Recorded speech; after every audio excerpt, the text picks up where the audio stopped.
오늘 그 부모교육 강의를 해주실 선생님은 박성만 선생님이시고요. 저는 이제 최근에 이 강의를 준비하면서 알게 된 선생님인데 교양 심리서적으로 꾸준히 매년 책이 나오고 있더라고요. 그중에 그 너의 하는 당연하다라는 책도 되게 제가 인상 깊게 봤고요. 이 책도 되게 좋았던 것 같아요. 그리고 저희가 있는 도서관이 있는 동네는 수지구 동천동인데 여기 가까운 오리역 쪽에 그 가나 심리치료연구소를 또 운영하고 계십니다. 그래서 여러분들이 강의가 끝난 후에라도 또 더 많은 이야기와 또 상담이 필요하시면은 또 방문하셔도 좋을 그런 가까운 위치에 있다라는 것 미리 말씀드리겠습니다. 우리 박성만 선생님 제가 소개해드렸으니까 우리 선생님한테 강의 부탁드리도록 하겠습니다. 오늘 우리가 함께 생각해 볼 주제는 이제 감정의 출구를 찾으면 보이는 것들, 이런 주제 가지고 한번 생각을 해보려고 해요. 아, 이제 부모 교육을 이제 요청을 받으면 대부분 그 부모 교육을 이렇게 디자인하시는 분들이 그 자녀 교육에 도움이 되는 말을 해달라, 그런 얘기를 하거든요. 그러니까 자녀를 어떻게 코칭할 것인가, 그러니까 자녀에게 어떻게 정서적인 반응을 해줄 것인가. 근데 그런 청을 받고 또 그런 얘기를 또 안 할 수가 없잖아요. 근데 대부분의 엄마들이 그 얘기를 들을 때는 뭐 공감을 해요. 그래야 되겠다 생각을 합니다. 그리고 집으로 돌아가면은 어떻게 될 것 같아요? 안 돼요. 본래 모습 그대로 돌아가거든요. 이게 왜 그러냐면은 어떻게 해야 된다고 하는 그 지적인 어떤 이해는 했어요. 그러니까 머리로는 이해를 했는데 엄마도 자기 자신과의 관계 패턴이 있고 그건 오랫동안 익숙한 방법이거든요. 그리고 10년, 20년 동안 자녀와의 어떤 관계 패턴이라는 게 있어요. 그건 굉장히 또 익숙한 방법이에요.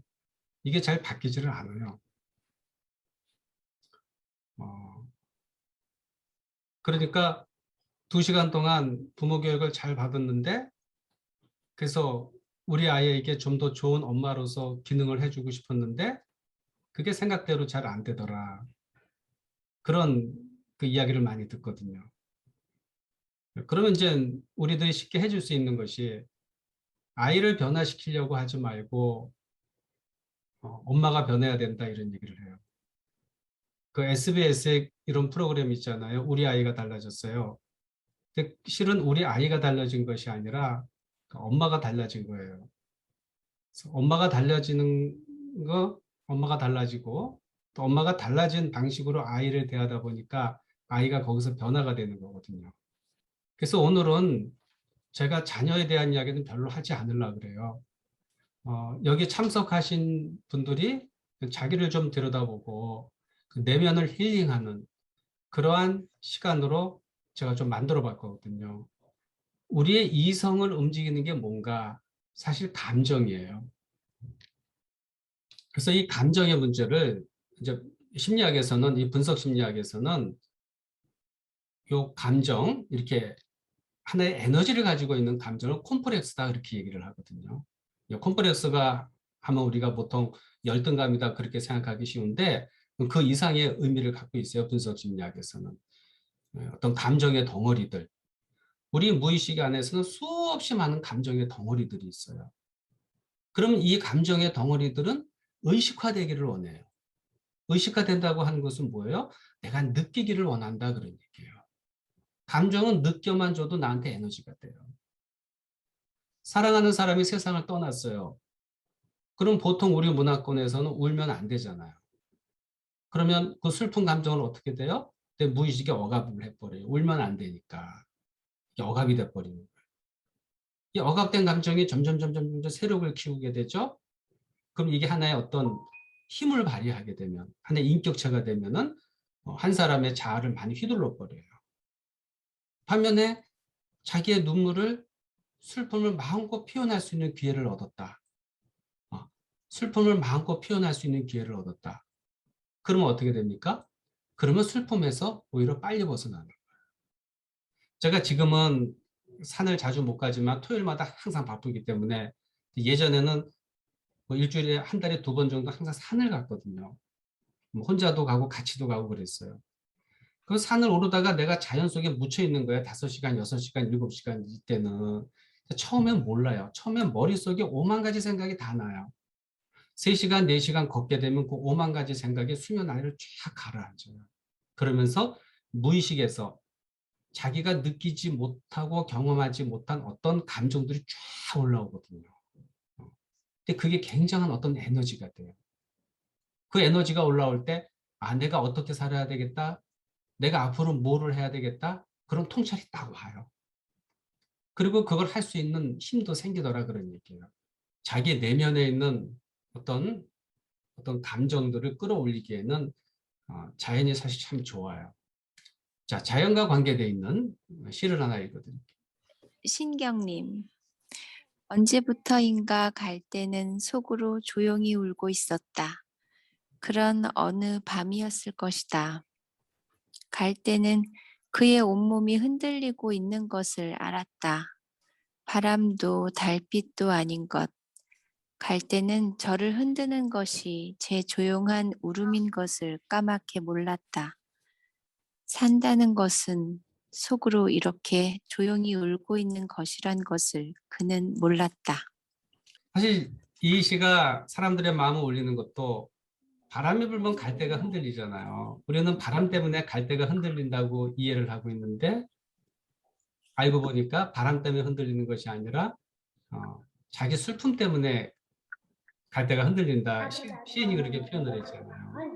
그러면 이 시를 읽는 사람은 대부분 바람에 흔들리는 갈대, 인생의 어떤 그 풍파로 인해서 흔들리는 경험을 다 했을 거고 이만큼 인생을 살았으면 그게 다 내 슬픔 때문이다. 이런 걸 느끼게 되죠. 그 순간 자기만 알고 있는 자기 내면에 있는 어떤 슬픔이라든가 울음, 아픔 그거를 짧은 순간이지만 느끼거든요. 이렇게 느껴요. 그게 치유를 가져온다는 거예요. 이거는 이제 내가 나에게 꼭 해주고 싶은 말은 뭔가라는 얘기인데 이것도요. 실제 이제 대면 수업할 때 사람들한테 물어보면 가장 이제 여러 사람들 있는 데서 사람들 나오는 이야기가 뭐냐면은 잘할 수 있어. 너는 잘할 수 있어. 아싸 화이팅 그런 거예요. 다 잘하고 있어 그런 거예요. 잘할 수 있어 이런 얘기예요. 그러다가 이제 그런 종류의 이야기들이 많이 나와. 힘과 격려를 주는 얘기. 근데 거기에 그렇게 사람들이 감동받지는 않아. 그러다가 이제 나중에 나오는 이야기가 뭐냐면 사람이 이제 방어가 이렇게 풀리게 되면 자기 진실이 나오거든요. 이런 얘기가 나와. 괜찮아. 뭐 괜찮아 이런 말. 괜찮아. 근데 그 말에 사람들이 굉장히 감동을 받더라고요. 괜찮아 이런 말들. 이 콤플렉스가 뭐냐면은 열등감을 얘기하는 게 아니라 우리 마음속에 감정적으로 강화된 내용, 감정의 덩어리. 이건 이제 감정적으로 강화된 내용, 이건 융이 정의를 내린 거고 저는 그냥 감정의 덩어리 이렇게 얘기를 해요. 우리의 마음 깊은 곳에 있는 무의식에 있는 이 감정이 이게 표현이 돼야 되고 정화가 돼야 되는데 표현하고 정화될 기회를 얻지 못해 갖고 무의식에 꽉 이렇게 고체처럼 이렇게 억압이 돼 있는 그게 이제 콤플렉스라고 하는 거거든요. 그러니까 우리 마음속에 수없이 많은 콤플렉스가 있어. 근데 어떤 콤플렉스는 굉장히 크고 어떤 콤플렉스는 굉장히 작죠. 낙차가 생기죠. 그것이 우리가 살아가는 정신 에너지예요. 내가 어떤 부분에 굉장히 자신 있고 어떤 부분에 굉장히 자신이 없어. 그렇죠? 이때 콤프레스에 낙차가 생겨. 그게 정신 에너지가 생기는 거예요. 그래서 이러한 감정을 너무 억압하면 정신 에너지의 흐름을 막는다는 얘기죠. 너무 억압하면 안 된다는 얘기예요. 그럼 우리가 어떻게 이 콤프레스 감정의 덩어리를 억압하지 않고 자꾸 의식으로 끌어올릴 것인가? 마치 깊은 우물에서 물을 퍼올리는 것처럼. 가장 좋은 방법은 누군가 내 감정을 꺼내서 이야기할 수 있는 대상이 있으면 참 좋아. 그러니까 그런 친구를 가지는 거, 그런 모임을 가지는 건 굉장히 좋고 그것이 잘 안 될 때는 자기 감정을 의식화시켜서 경험할 수 있는 어떤 경험들을 자꾸 우리가 축적해 나가야 돼요. 어, 그래야지 치매도 예방하는 거거든요. 나는 시를 읽는 거 좋아한다. 그럼 시를 자꾸 읽으면은 어느 대목에 가서는 감정이 올라오죠. 뭐 영화를 보면서 감동을 받을 수가 있어. 좋은 영화를 보면 영화를 볼 것이고, 뭐 미술전이라든가 기타 등등, 뭐 대학 나가서 뮤지컬을 한 편 보면서 자기의 감정을 길어 올릴 수 있다면 그런 것을 반복해줘서 해줘야 된다는 얘기죠. 그래서 엄마가 자녀를 대하는 방법은요, 엄마가 자기의 어떤 그 감정의 덩어리를 얼마만큼 정화를 했고 그걸 얼마만큼 내가 내 감정을 읽어냈느냐, 그게 아이를 대하는 정서적인 질하고 연관이 돼 있는 거예요. 그래서 우리의 감정이라고 하는 것은 여기 그림처럼 마그마와 같은 거예요. 마그마는 사용하기에 따라서 이거는 에너지를 쓸 수가 있어. 에너지를 쓸 수가 있어. 그러나 어떤 때는 이게 화산으로 폭발되게 되면은 주위를 다 파괴시키는 그런 힘을 발휘할 수도 있고. 그래서 이제 어떻게 우리 감정을 정화할 것인가. 그런 질문을 많이 받잖아요. 쉽게 해줄 수 있는 대답이 뭐냐면, 무엇을 할 때 가장 즐거운가 이걸 되물어요. 무엇을 할 때 가장 즐거운가. 그 즐거운 일을 찾아서 그냥 해라 이런 거예요. 좀 더 나가면은 즐겁다고 하는 것을 좀 넘어서는 것들이 있잖아요. 무엇이 당신을 감동시키는가. 나에게 감동을 주는 일을 내가 스스로 찾아서 하는 거. 이런 방법이 있고요. 그리고 안 하던 짓을 할 수 있는가 이런 문제예요. 내가 그동안 안 하던 것을 할 수 있는가. 인간관계 방식도 그래요. 주로 이제 친구가 연락을 오면은 친구하고 관계를 맺고 또 이렇게 약속을 정하고 그런 사람이 있었다면은 자기가 먼저 이제 물 있어? 연락을 물 한다든가 있어? 그런 방식. 있네. 뭐 남편이 아내를 계속 통제를 하려고 그래갖고 아내가 항상 모든 걸 남편에게 이제 보고를 하고 다녔는데 뭐 여행을 가도 항상 가족 여행 외에는 못 갔어.